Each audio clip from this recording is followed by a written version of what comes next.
شہزادی اور آدم خور کا جنگل۔ صدیوں پرانی بات ہے، پہاڑوں اور دریاؤں کے درمیان ایک شاندار سلطنت آباد تھی جس کا نام نور آباد تھا۔ یہاں کے لوگ بادشاہ کو عادل و انصاف کا پیکر کہتے تھے۔ اس کی رعایا خوشحال تھی، کھیتیاں لہلہاتی تھیں اور بازار میں رونق رہتی تھی۔ لیکن نور آباد کے ارد گرد ایک گہرا اور پراسرار جنگل تھا جس کے بارے میں سب خوف کھاتے تھے۔ کہتے تھے اس میں ایک آدم خور رہتا ہے، کوئی بھی اس کی وادی میں جاتا تو زندہ واپس نہ آتا، اسی لیے لوگ اسے موت کا جنگل کہتے تھے۔ نور آباد کے محل میں بادشاہ کی اکلوتی بیٹی شہزادی عالیہ رہتی تھی۔ وہ نہ صرف حسین بلکہ نیک دل بھی تھی، رعایا سے محبت کرتی، ان کے دکھ سنتی اور غریبوں کے ساتھ وقت گزارتی۔ وہ صرف ایک شہزادی نہیں، سب کی امید تھی۔ لیکن عالیہ کو جنگل کے اسرار نے ہمیشہ متجسس رکھا۔ اکثر وہ قلعے کی فصیل پر کھڑے ہو کر جنگل کی طرف دیکھتی اور سوچتی، کیا واقعی کوئی آدم خور ہے یا صرف کہانیاں ہیں؟ اس کی خادمہ زینب اکثر ڈرتے ہوئے اسے روکتی، بی بی وہاں جانا موت کو آواز دینا ہے، کہتے ہیں اس آدم خور کی آنکھیں آگ کی طرح دہکتی ہیں، وہ انسانوں کو چیر پھاڑ کر کھا جاتا ہے۔ لیکن شہزادی کے دل میں ایک چنگاری سی لگنے لگی۔ جنگل کے بیچوں بیچ ایک خوفناک مخلوق رہتی تھی، اس کا نام زلمیر تھا۔ وہ قدآور، نوکیلے دانتوں اور خونخوار آنکھوں والا آدم خور تھا۔ لیکن اس کی کہانی صرف درندگی کی نہیں تھی، وہ کبھی ایک عام انسان تھا، نیک دل، بہادر اور غریبوں کا ساتھی۔ مگر ایک جادوگرنی نے، جسے زلمیر نے اس کے ظلم سے روکنے کی کوشش کی تھی، اس پر بددعا دے دی۔ اس بددعا سے ایک آدم خور میں بدل گیا۔ وہ چاہ کر بھی اپنی بھوک قابو نہ کر پاتا۔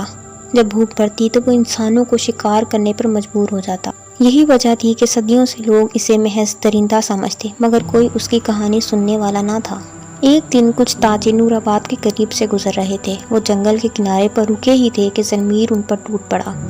دو تاجر اس کے ہاتھ لگے، باقی جان بچا کر بھاگے۔ جب وہ قلعے پہنچے تو روتے ہوئے بادشاہ کو بتایا، بادشاہ سلامت، وہ آدم خور اب پہلے سے زیادہ خونخوار ہو گیا ہے، اگر اسے نہ روکا گیا تو ہماری سلطنت تباہ ہو جائے گی۔ بادشاہ نے غصے سے سپاہیوں کو بھیجا، مگر جو دستہ بھیجا گیا یا تو وہ لوٹا ہی نہیں یا پھر ڈرے سہمے واپس آ کر صرف ایک ہی جملہ دہرایا، وہ ناقابل شکست ہے۔ شہزادی عالیہ نے یہ سب سنا تو اس کے دل میں ہمدردی کی ایک لہر اٹھی۔ کیا واقعی وہ بس قاتل ہے یا کسی مجبوری میں بسا ہوا ہے؟ رات بھر جاگنے کے بعد اس نے ایک فیصلہ کیا، میں خود جنگل جاؤں گی، میں سچ اپنی آنکھوں سے دیکھوں گی۔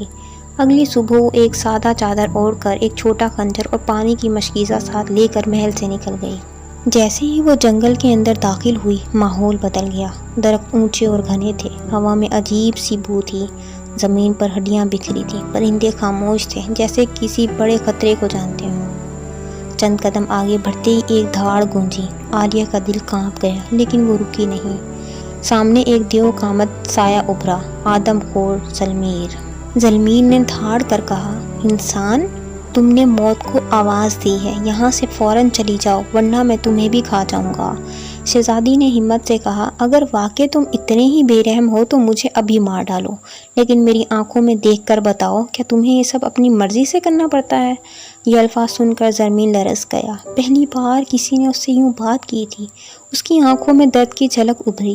وہ دھیرے سے بولا، میں کبھی انسان تھا، ایک بددعا نے مجھے یہ بنا دیا۔ میری بھوک میری اپنی نہیں ہے، جب وہ قابو پاتی ہے تو میں درندہ بن جاتا ہوں۔ عالیہ نے آہستگی سے کہا، تو پھر تمہیں بچایا جا سکتا ہے، بددعا کا توڑ ضرور ہوگا۔ زلمیر نے تلخ قہقہ لگایا، صدیوں سے میں یہی سوچتا آیا ہوں، مگر کوئی انسان میری بات سننے نہیں آیا، تم پہلی ہو۔ اچانک زلمیر کی بھوک جاگ اٹھی، اس کی آنکھیں سرخ ہو گئیں۔ وہ آگے بڑھا، عالیہ نے تیزی سے پانی کے چھینٹے اس کے چہرے پر ڈالے، وہ دھاڑتا ہوا پیچھے ہٹا اور اندھیرے میں غائب ہو گیا۔ عالیہ ہانپ رہی تھی، مگر اس نے فیصلہ کر لیا تھا، میں زلمیر کو بچاؤں گی، اس بددعا کا توڑ ڈھونڈوں گی۔ عالیہ نے محل سے لوٹ کر بادشاہ سے کچھ نہ کہا۔ خفیہ طور پر وہ پرانی کتابوں اور بزرگوں کے پاس جانے لگی۔ ایک دن ایک بوڑھی عورت نے اسے بتایا، اس بددعا کا توڑ ممکن ہے مگر آسان نہیں، تمہیں اس جادوگرنی کا سامنا کرنا ہوگا جس نے زلمیر کو یہ حالت دی۔ اس کا ٹھکانہ جنگل کی سب سے گہری وادی میں ہے جہاں کوئی جانے کی ہمت نہیں کرتا۔